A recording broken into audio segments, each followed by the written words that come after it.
Right. So in the previous classes, guys, we have covered what networking is, what are IP addresses, what are IPv4 addresses specifically, what's the starting IP, what's the last IP, the range of IPs, what's the sequence of IPs, okay, and what are the categories of IPs, what are classes, what are public and private IPs. Okay. So we talked about all the classes, all the five classes yesterday. Today we shall be talking about over here. Today we shall talk about subnet mask and how do you assign a private IP and some other important protocols as well. Let's wait for the others to join as well. And we'll start the session in 1 minute.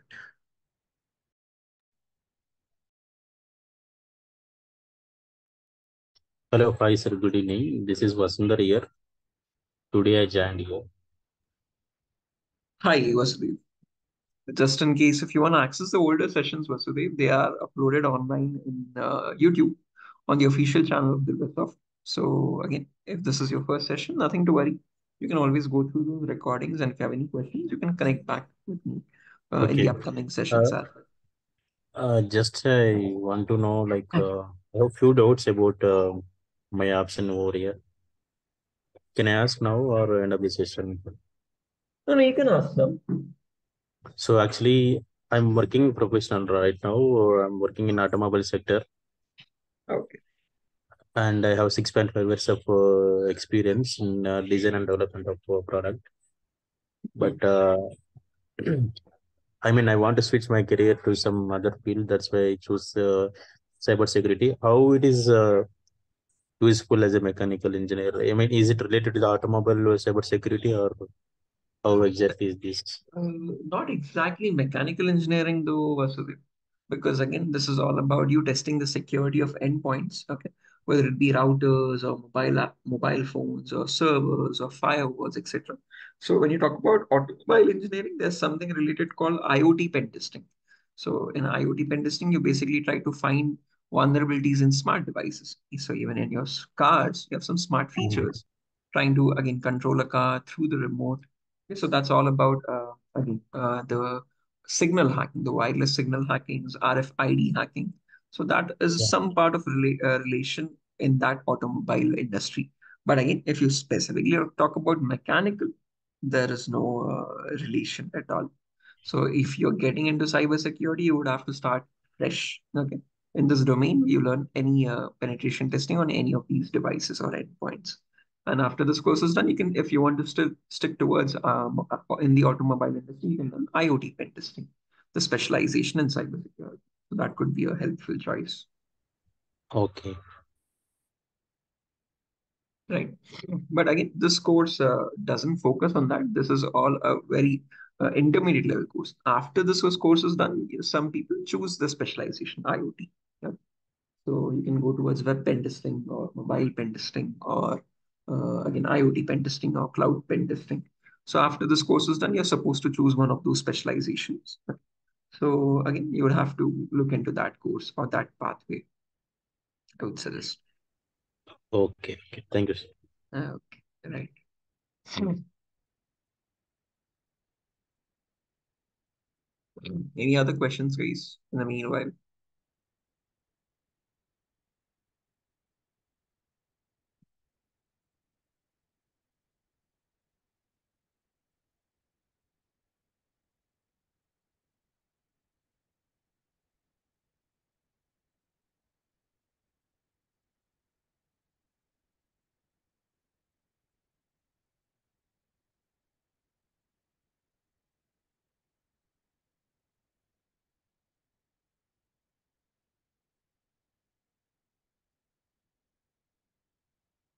okay. Assuming there are no questions, let's get started then without any further ado.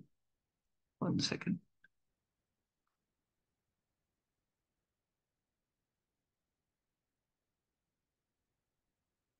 Start the session on another link as well. Yeah.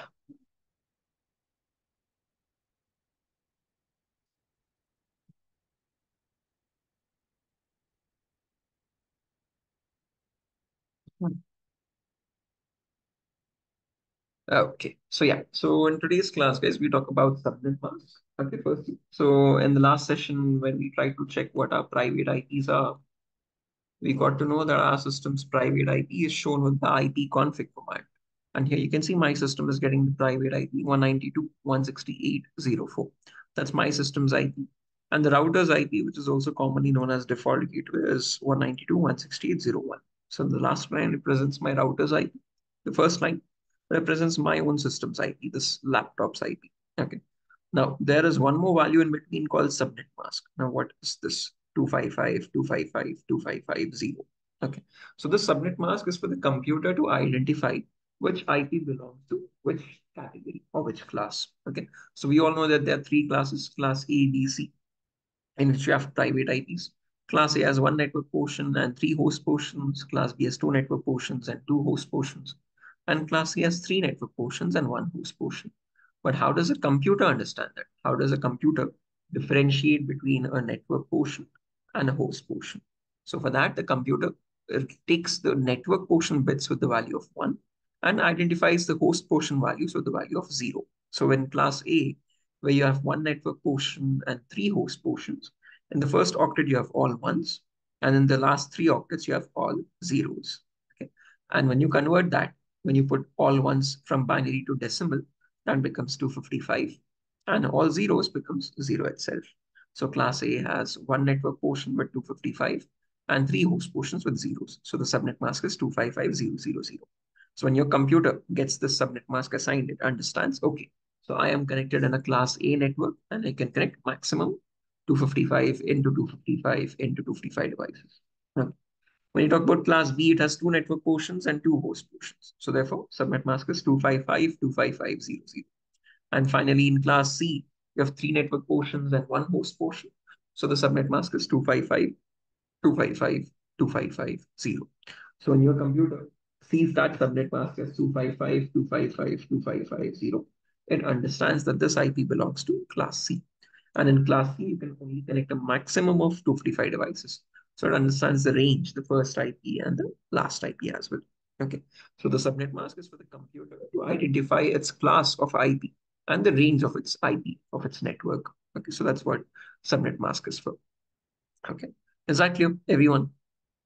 James, Pearl, Pradeep, Yes, Vasudev, sir. Yes, sir.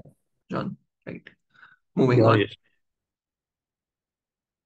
Okay, right, moving on. So, as mentioned, we'll be talking about how do you assign a private IP today. There are two methods to get your system a private IP. One, you can assign it manually from the control panel, or two, you get it automatically from a DHCP server. So we shall learn the manual method first and then the automatic method. Okay. So in the olden days, when you were, again, if you were having the job role of a network admin, it was your responsibility to see to it that all the devices are in the same network and they are able to communicate with each other. So it was your job role to assign each system a unique IP address. So you would have to go to each device, open up the control panel. In the control panel, you have to go to network and internet, network and sharing center, select the adapter, and on the adapter, you right click and go to the properties and assign an IP address there. Okay. So that was the older method. So where if you had to manually go and assign an IP to each system, you have to follow this exact same procedure. Okay. So again, if I show this manually as well, I search for control panel here. In the control panel, I have to go to network and sharing center, or network and internet here first, then network and sharing center. Then I have to click on change adapter settings. And then I have to right click on whatever adapter I want to assign the IP. Go to properties, IPv4 properties, Internet Protocol version 4 properties, and assign the IP. Okay. So right now I'm getting it automatically from a DHCP server here. So that's what this first option indicates, opt in an IP automatically. But if I had to assign my own IP, I have to select the second option and assign the IP here. So something like 192.168.0.100. Subnet mask for this is, since it's class C, 255.255.255.0. Okay. Default gateway is my router's IP, 192.168.0.1. Okay. So I have to fill out these three important properties, and then I have to give the DNS server IP as well. Now, Don't worry what a DNS server is. We'll talk about this in a bit. Okay. But if I had to know what to assign here, I can just go to my browser, and in my browser, I can just do a quick search here, something like 8.8.8.8. Okay. So that's called a Google DNS server ID. Okay. So if you can see, it says Google public DNS. Okay. So this is the DNS server that is publicly available for anyone to use. Okay. So even if you do just search Google DNS server IP that provides two addresses. One is 8.8.8.8 and the other one is 8.8.4.4. And you can use any one of them. Okay. So now don't worry what DNS servers are. We'll talk about that later. But here you can use any of those IPs. 8.8.8.8 or alternatively 8.8.4.4. Anything works. Okay. And now as soon as I click on OK, my system's IP would change to 0.100. But again, when I'm changing my IP, my system might get disconnected from our Zoom session, guys. So I'm not going to do that now. Okay. So rather than that, now in today's world, so in the olden days, if you had to assign an IP, this was the procedure. So if this process were supposed to be followed for 5, 6 devices or like in a small network, that's completely fine. But if it were a larger network, like a class B network or a class A network with more than 1,000 devices or so, in such a scenario, you assigning each IP to each system is a very problematic task. It's a very hectic task. Okay. So rather than that, you configure something called a DHCP server, and that server automatically assigns every system a unique IP. Okay. So how does that happen? What is a DHCP server and how does it work? Let's talk about that now. Any questions regarding the manual part, guys? How do you assign an IP manually?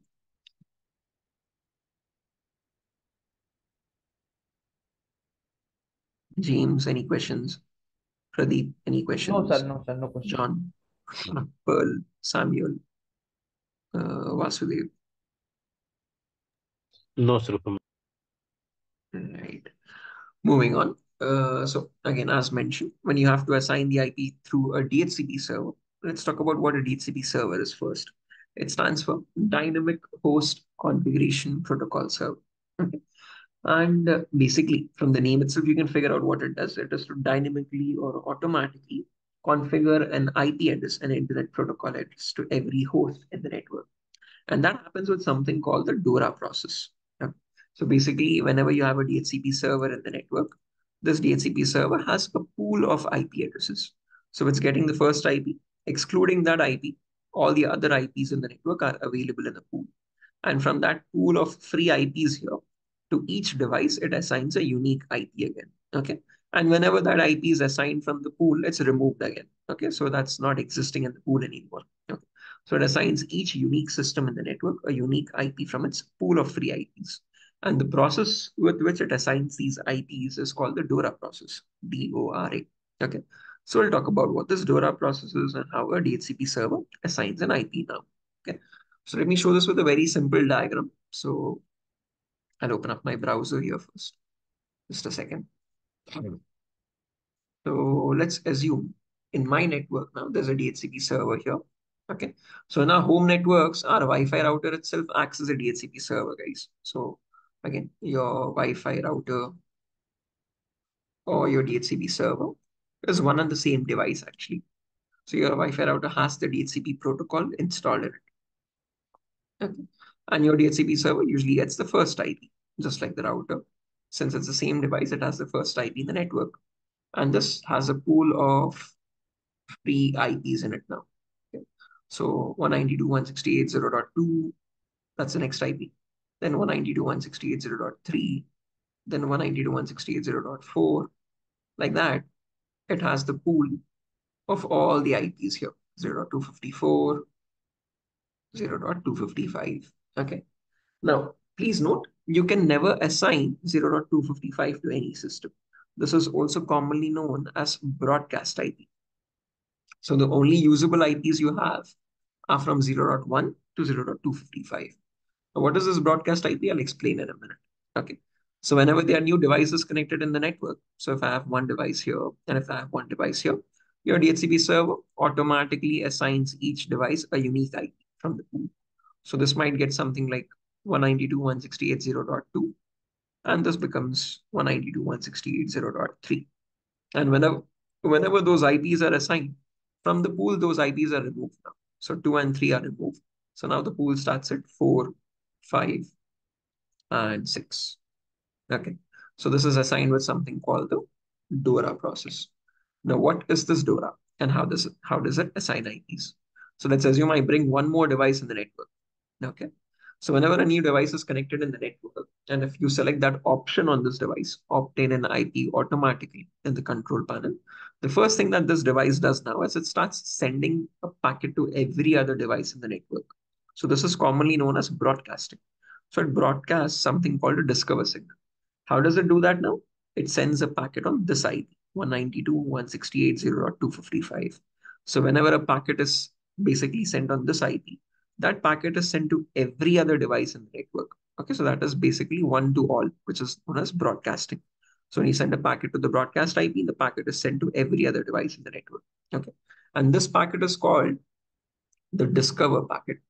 So basically, it is trying to discover where the DHCP server is. So it's asking every system, are you the DHCP server? Are you the DHCP server? Are you the DHCP server?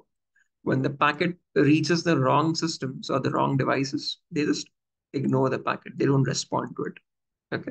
But when it reaches the correct device, the correct intended DHCP server, that server now responds back. So it says, hey, you were looking for me. I am the DHCP server, and I can now offer you an IP address, something like 192.168.0.4, the next available IP. Once that offer is made, your system says, hey, thanks for offering me that IP. I request you that you allocate that IP to my system. So now a request is sent so that this IP is not allocated to anybody else. And this is fixed for the requested device. Okay.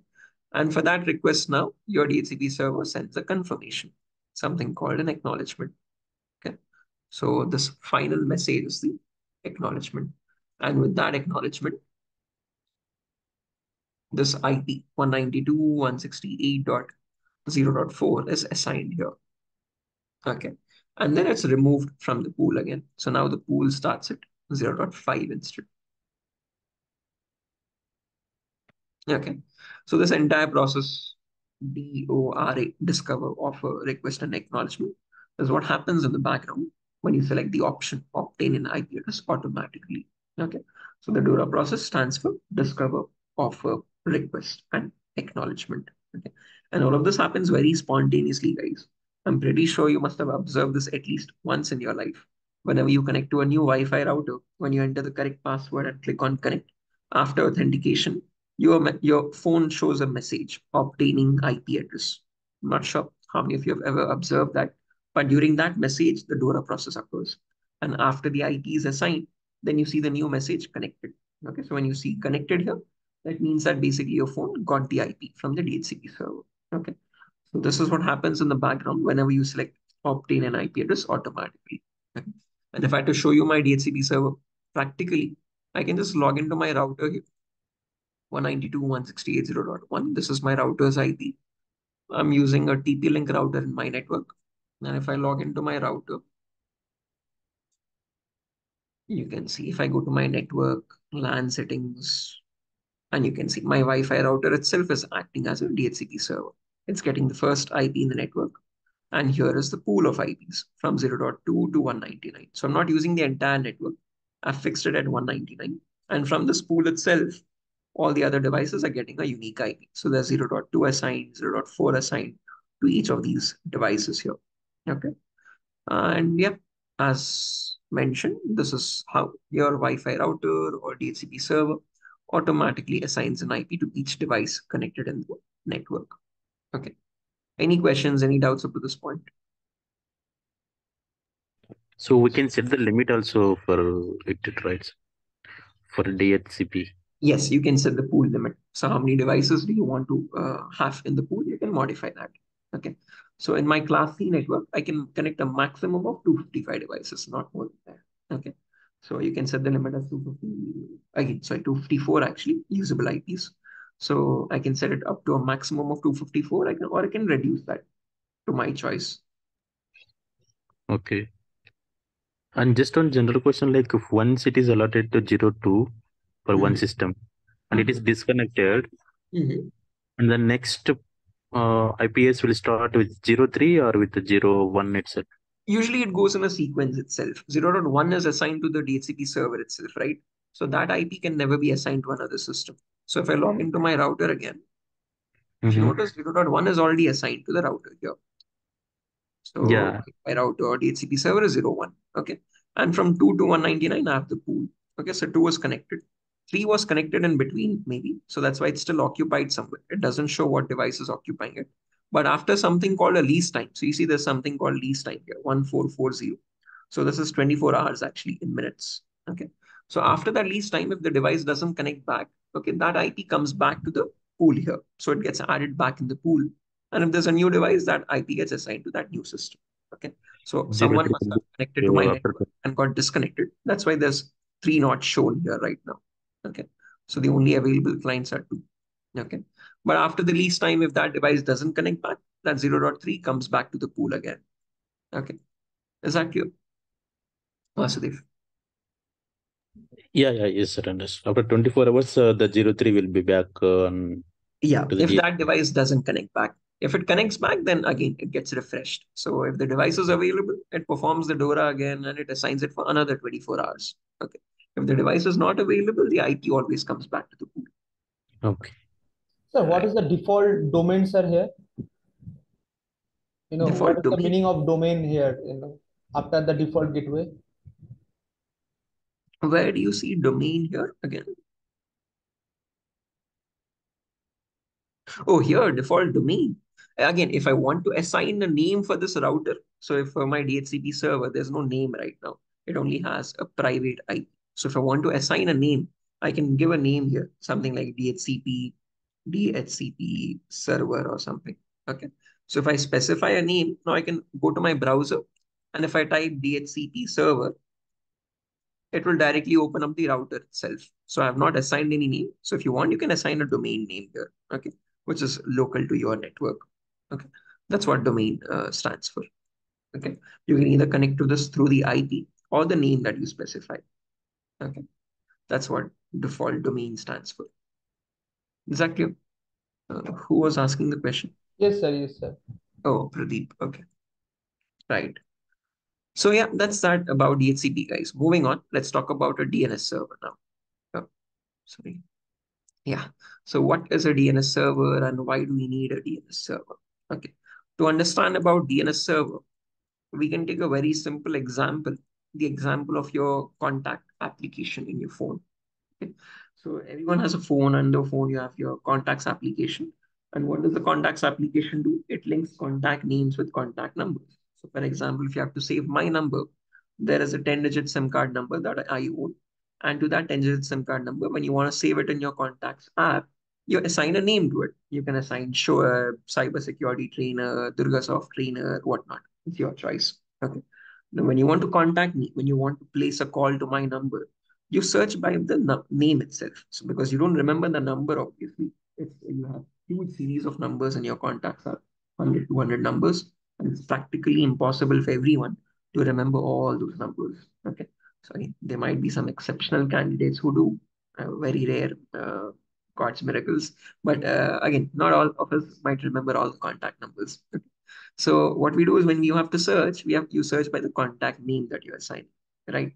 Now, for your 10-digit SIM card to place a call to my 10-digit SIM card, it is irrelevant what you save the name as. You can save it as Shoaib, you can save it as cybersecurity trainer, anything of your choice. The name is only for your remembrance, okay, to recognize who this person is. But the call gets placed always from your 10-digit SIM card to my 10-digit SIM card. So the connection happens on these numbers, the 10-digit numbers, okay. Name is only for your understanding, okay, to remember or recognize who this person is. Similarly, when you go to your browser and in your browser, when you search for a domain like or a website like www.google.com, your browser doesn't understand this language. It doesn't know what google.com stands for. Okay.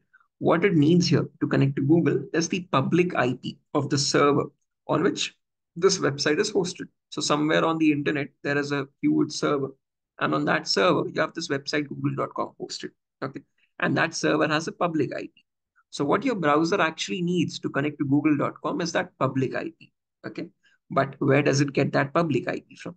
So on the internet, there are multiple phone books like this. Okay, just like how you have a contacts app in your phone, there are servers on the internet called DNS servers. And these DNS servers act like the contact books or phone books for internet websites. Okay, so on that server, basically, they have records, DNS records. So when you place a request for Google, that goes to the ISP. ISPs have these DNS servers, and these servers have records. Google.com stored on so and so IP. Bing.com stored on so and so IP. YouTube.com stored on so and so IP. So they have huge records, list of records where they have a linking between the domain name and the IP address. And once they know what the IP is, with that IP, they reach the intended web server here. Okay. So a DNS server is like the internet's phone book, translating human readable domain names into IP addresses. So this domain google.com is converted into the respective IP, the corresponding IP. And with that IP address, your request reaches the exact server. Okay. So when you type a URL into your browser, the DNS server resolves that URL or domain name to the corresponding IP, and it allows your device to connect to the intended web server. If I have to show you an example for this, if I just copy this URL now, okay, and if I open up my command prompt, in the command prompt, I can run a command called ping. So this is a command to check for connectivity. So if I give ping the domain, and if I hit enter, my system starts sending something called ICMP packets. Okay. So that's a different protocol again, don't worry. But basically that protocol sends a packet with a size of 32 bytes or 32 bits or 64 bits or so. And it checks for a response. Okay. So now it has sent 4 packets. Okay. And it has got a response of 4 packets as well, if you notice, and 0 packets are lost, which means everything is perfect with the connection. But if you notice the response here, I'm getting the response from a certain IP, 142.250.196.4. Okay. So this is the IP of the server, which is hosting google.com. And if I copy this IP, if I go to my browser, and in my browser, if I paste this IP here, carefully observe what happens when I hit enter. It loads Google for me. So this was the actual IP for Google. But again, we don't have to remember this because the DNS server converts this domain to the IP automatically in the background, and it connects to the same web server or the website. Okay. So whether you enter the domain name or whether you enter the IP, you're still reaching the correct server, all thanks to a DNS server. If there were no DNS servers, it was your job to respond to remember each of these IPs now, which is definitely a huge headache. Okay. So again, DNS servers translate human readable domain names into IP addresses and allow the traffic to pass or again travel across the internet with the help of those domain names as well. Okay. So that's what a DNS server is. Okay. And now when you were entering your manual IP, you were entering the DNS server 8.8.8.8. So this is the Google's public DNS server. So anyone can use this. And this Google has exact records of every website that is hosted on the internet actually. Okay. So these are publicly available DNS servers hosted by Google. And if you want connection to any of the websites on the internet, your request now goes to DNS server of Google. From there, it fetches the record for that IP of the website and then sends your request to that certain internet web server. Okay.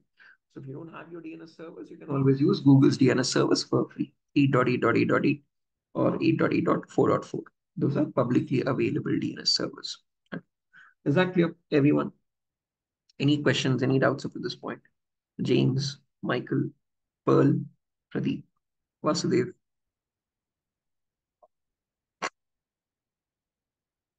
Hello. Hello.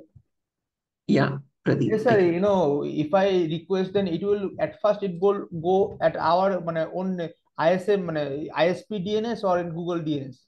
If I search anything from my network. By default, if you're using the dynamic IP, basically if it means if you're using the DHCP server to get the private IP, your DHCP server will always redirect it to the ISP's DNS server. Okay. But if you're going with your own manual IP and if your system does not know whom to contact, okay, then it goes to the Google DNS server. So only if you're assigning Google DNS server, only then it will go to it. If you're not assigning it, it'll always go to ISP's DNS server by default. Okay. Is that clear, Pradeep? Yes, sir. Yes, sir. खाजा 1-2 minute में call कर रहा हूँ class में Any other questions, guys? James, Michael, Pearl, Pradeep? Sir, I have a question. So, does ISPs store a copy of these IP addresses? Yeah, that's again, these ISPs have their own DNS servers as well, and they will store a copy of all these IPs on relating with their domains. Okay. If they don't have it, then they might contact Google again. So again, the DNS Okay. request is forwarded to another server across the internet, and from somewhere or the other, it fetches that request for the intended IP. Okay. So Okay. again, first it goes to the ISP. If it has it, well and good. It comes back to your device and tells them this is the IP. If it doesn't have it, it forwards it to any other DNS server.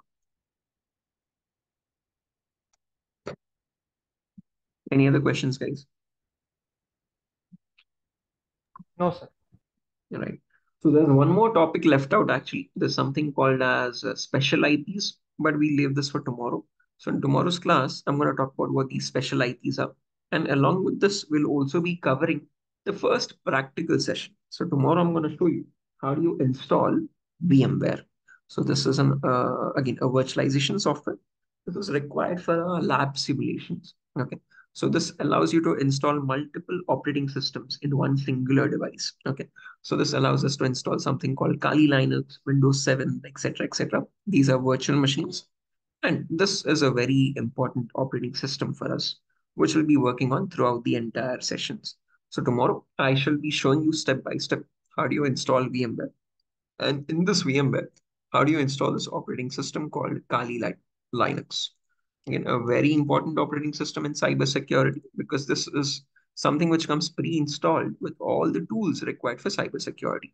Okay, for the operations in cybersecurity, it has more than 600 plus tools or something. Okay, so if you click on Kali tools, these are all the tools that you would use in the domain of cybersecurity. Okay. And it has more than 600 plus tools or so. And these are not available for you in any other operating system. So that's why whenever you work in the domain of cybersecurity, you would always install this operating system called Kali. And tomorrow I shall be showing you how do you install this operating system in your own systems, in your own devices. Okay. So again, the first practical session tomorrow, guys. So please do join a very important session for our entire course. Okay. So yeah, that's that. Nothing further for the session today. A simple and a short demo where we have learned today what subnet mask is, what is a DHCP server, how does it assign a private IP automatically, or how do you assign an IP manually as well, and what a DNS server is. Tomorrow we'll conclude networking completely with this one small topic left out, special IPs, and we started the practical part. Okay. So yeah, that's it. Please do join the session tomorrow at the same time with the same link. Please do join without fail. It's a very important session. Bye-bye. Take care. See you tomorrow at the same time. Thank you, sir. Thank you, I guys. have VM box, Oracle VM box. It is Yeah, what that other. that also works, Pradeep. Again, it's your preference. I usually like VMware because it has a much more neater interface and it's easy to install and easy to run. But Okay, sir. again, if Then you I notice will on install. my Okay. sure, if you want, you can go with VirtualBox also. If you notice, I have VirtualBox as well. Okay, it's your choice. You can use any one of them. But again, VMware and again, the advantage with VMware in the olden days, VMware was actually a paid application. But what they have done from this year is they have completely released it for free. So VMware Workstation from this year, the latest version, VMware Workstation Pro 17, that's the running version. This is now available for free completely. Earlier, this was around $250 or something. Okay. But luckily, from this year, I don't know what they thought, but they have started releasing this application for free. So now you can use it on any of your devices without a license key. Okay. So when you're getting it for free, and if it is this such a good tool, why let it go? Is my question. So yeah. So again, it's your choice. You can use Yes, sir. anything. Yes, sir. I will install. Okay. Yeah, we'll talk about it tomorrow, guys. So yeah, that's it. We can disconnect here and Thank connect you, sir. back Thank tomorrow you. at the same time. Bye bye.